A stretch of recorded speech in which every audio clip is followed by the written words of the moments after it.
It's all about just the one person that listens. I learned that so long ago in radio, right? So when I worked in radio back in like 2002, 2004, it was like, you're not talking to everybody. You're talking to one person in a car. That one person, and back in the day, you wouldn't be able to really change the dial once you had it set. You're like, shit, here's everything. You're in the baseball game. Leave it. I got the channel. So you're always listening. And so that DJ needs to be like, hey, to you out there that's listening right now, that person right now, you who's listening to this about tribe, task, and purpose, this message is to you, just like it was to Josh, just like, it's just going to be that way. I want it to be like that. So I'm so proud that you guys met, regrouped, if you will, through SOFREP Radio, right? The power of the airwaves, like you said. If I have done anything on this show, this right here, that makes me happy. Yeah, dude, it's awesome, man. And I can't express like how thankful I am with Josh and what he's done for the organization between the last conversation that we've had and now. Like we've had leaps and bounds with opportunity and with like our programs actually evolving into what it is today and how much impact we're having like on helping folks. Well, tell us a little bit about that impact that you're having, Mike. Tell us about why you felt the need to team up with Josh to push Tribe Task Purpose to this level. What was going on in your head to get here? Okay, so I'll talk about Inception. Yeah. So I actually had Inception about 3 years ago. I was in an inpatient rehab program because I had a problem with alcohol and I couldn't quit. So I had a chemical dependency, couldn't quit. Long story short, had an intervention. My brother, who's also a frog, but he's still active duty, he had to call Warcom, which is a 1-star admiral and a force master chief, to get me into rehab the next day. So I was way off. I was bad. But all said, like, I get there, so I get to the program itself, and about a week in, I'm like, this is not for guys like me at all. Because my thing is like, because they kept saying, focus on your addiction, focus on your addiction. I'm like, yeah, but I got PTS, I got TBIs, I have injuries, and they're laying me on a 2-inch mattress for, overnight, and I wake up with just in critical pain. I had to work out in the morning just to get my blood flowing. And I was doing 2-a-days out there because that's the only thing that was keeping me sane. All that to say, though, the inception of, I'm like, okay, we need a program that's specifically designed and tailored to special forces or spec ops operators and first responders. Well, at the time, it wasn't first responders. It was just spec ops. That was the initial inception piece of it. And so I'm like, all right, Tribe, Task, and Purpose. Tribe, Task, and Purpose, the title is what actually resonates with most people, and the acronym's TTP, Tactics, Techniques, and Procedures. That's the acronym that we use in the teams, and so that's why it resonates with the operators. But what we've done, what this has evolved into is a Christ-centered and holistic approach to heal addiction, and it's for commandos and first responders. Mm-hmm. And if you're looking at the spectrum of addiction, there's 3 phases. There's preventative care, there's inpatient, like what I went through / intensive outpatient, and then there's continuing care. Well, what TTP is we're in the continuing care platform right now. So we'll get guys and women, actually, we'll get both of them into the program post, let's say, inpatient or post intensive outpatient, or we can actually, during the intake, we'll make an assessment on somebody that's like, they just can't quite quit drinking, but they don't need the inpatient program. Mm-hmm. So we'll make that call on scene with our providers and our medical doctors and whatnot during the intake phase. And that's a deal, right? Because some people may feel like, I don't want to be, you almost got straitjacketed into this situation. Let's just be open about it, right? Okay, they're like, you're going, and you're just commanders, people involved, you're going. Somebody out there may feel like, oh, I don't want to do that, but I need to do this, but I don't want to do that. So you're like, hey, look, you may not need to do that. You can reach out and see if you just need to come to the inpatient, outpatient style program where you're just like working with us. We're working with you. We're saying, hey, did you earn your badge this month? You have 18 days left to go. Did you get it? That kind of motivation, right? That's a cool thing for them out there to also consider. It's not just always, if you need to go, you got to go. There's a straitjacket if you need it. Yeah. And I'm definitely not throwing them under the bus because we fall in a certain category within addiction. And we need those organizations out there that have that inpatient correct system in place and in order. We have to have that. And I needed it. I just didn't need that one. But I did need a program, just not that one. And so, objectively looking at it, that's where, we fall in this space, and that's great. And so shifting gears a little bit, it's a 1-year program broken up into 3 phases. Phase 1 is 30 days, and we focus on IV infusions. Wait, let me backtrack. So intake is 4 weeks prior to phase 1. Intake, we do blood panels, we do GI tract, we look at heavy metals, and we make a baseline on the individual, so that way we can tailor our program to their needs. We don't blanket anything. We don't have a blanketed approach. We have an individualized, tailored approach. So when the MDs or the doctors look at their blood and whatever, they're like, hey, we need to throw X amount of B vitamins at them, or we need to detox them from heavy metals, or whatever that protocol is. That's what they make the assessment. That's why it takes so long, 30 days prior to the actual program starting.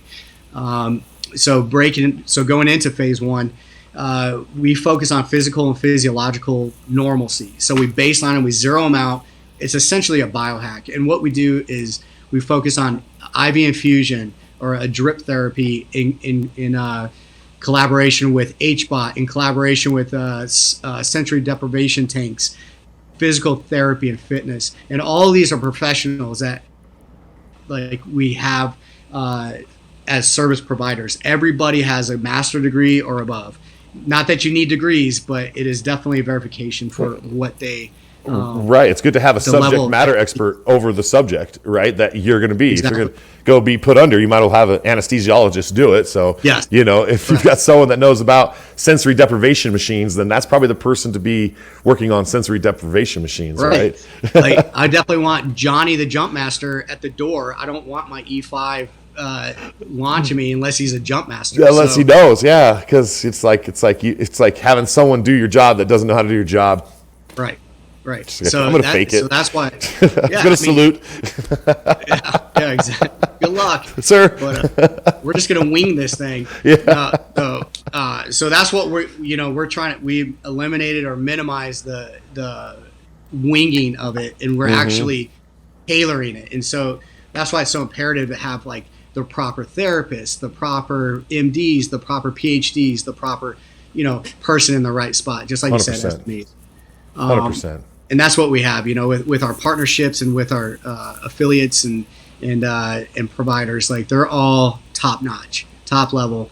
And so breaking that up, phase 2, we start focusing. So once we get them zeroed or biohacked and zeroed out, because most of them are coming with operator syndrome anyways, and there's so many other organizations out there that deal specifically with that, but we do it too, just to zero them out, because we're focused on addiction, but we got to zero them out. We got to get a good solid baseline. Once we do that, and once they're feeling good and feeling whole and yes, thank you. Then after that, we focus on the therapy modalities, and that's group, individual, and family therapy sessions. And they got 12 weeks of that. And that's phase 2. And that actually goes into this 12-step program, which we're utilizing Recovery for Life with Dr. Paul Hardy. And Paul Hardy, he's local. I mean, that's Providence, right? But he's a local provider here.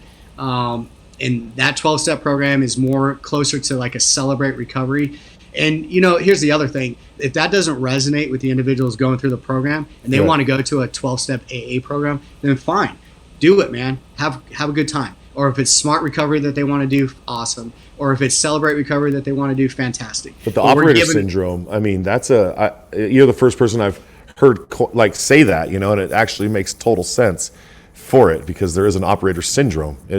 You guys are doing a specific job, and it's not just and there's guys and gals. When I say you guys, I mean everybody. Okay. Sure. Let me be clear and put that out there. Preface Absolutely. This, but the operator syndrome is it makes sense to have somebody like yourself who could talk to somebody like yourself.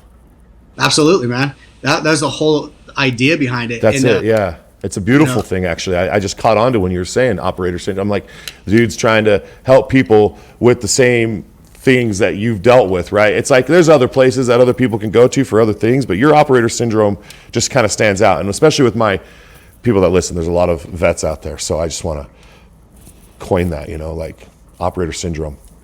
Awesome, Yeah, bro. Yeah, dude. Well, so to go on a little tangent real quick. Yeah, please.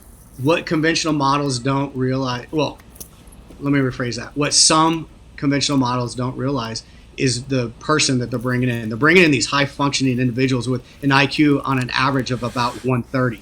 So like very intelligent, very like, it's just a different breed of people. Not better, not worse, just different. On average, though, you said on average. I'm just kidding. Yeah, well, on average. Yeah, that's fair. And so what we're doing is like we're niching it out for those individuals. Yeah. And here's the other thing is like, and that includes first responders when it comes to trauma. These dudes, those individuals see so much crap. They see the worst of humanity on a daily basis. Daily. So that's where it's like we gotta bring them into the fold also. Yeah. And we need to heal them as well because we need them. We need them to be out there doing the job that they're doing. And we need them at full functioning capabilities. And so most organizations or some like rehab organizations don't understand that maybe, or maybe they do, but they can't have that focus intently. So that's why we come up with this program to focus on the high functioning individuals. And that's typically your spec ops guys and first responder folks and doctors and attorneys and everything else, which I can talk about that offline. But for TTP specifically, that's what we did. And so to digress a little bit, when I was going through my program, inpatient program, the thing that they didn't realize, I'm like, yeah, I get it. Like I'm physically addicted to alcohol. I cannot fix that. But what I do know is that it's a coping tool for these other things that are going on in my life. Like I hit a perfect storm of life, and I just try to use this as a coping mechanism, and I got addicted to it. But let's focus on the PTS portion of it. Let's focus on my family falling apart. Let's focus on my bankruptcy. On what it is that's making you want to take that and like just like try to push everything else away, because that's what you're doing when you're hitting that bottle. It's just like F it today. I'm just gonna go into this bottle, and this bottle's gonna take me home wherever that is, and you're gonna be on the floor when you wake up.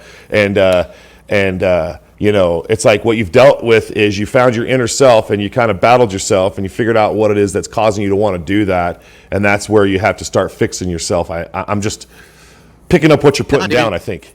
Yeah, no, you're nailing it. And so that's exactly right. But it first comes with an awareness and a personal awareness, like, I'm all jacked up. I need help, and I can't do it alone. And that's what we're here. We don't throw stones, man. And not only did we fully fund the program, like the individuals that come here, like they don't pay a penny. Like we completely cover them. Number one. Number two, like we're there for them. Number three, like we don't share their information with the commands if they're coming from a command. Like that's HIPAA violations, and we protect that exclusively, or entirely. Like you want their stuff, fine, but you're gonna have to get a court order there. They'll have to tell you themselves, right? It's like if they want to tell you, they could tell you, but otherwise, you're not telling nobody nothing. Yeah, because that's what HIPAA does. We're completely protected. Yeah, 100%. Yeah, we're protecting them. So my listener, your future, help who you're going to help here. How do they come to Tribe Task Purpose? Like, we keep saying the three words, Tribe Task Purpose. Well, how do we find that, Mike? Josh, what do we do? Well, we have a website. We got a website, tribetaskpurpose.org. You can contact us via online, or we have social media platforms also that if you want to, follow us or friend us on LinkedIn, Facebook, Instagram, that's, we have those platforms as well. But on the website itself, that is my personal number. So I'll take the call personally. And that's my personal email. That's awesome.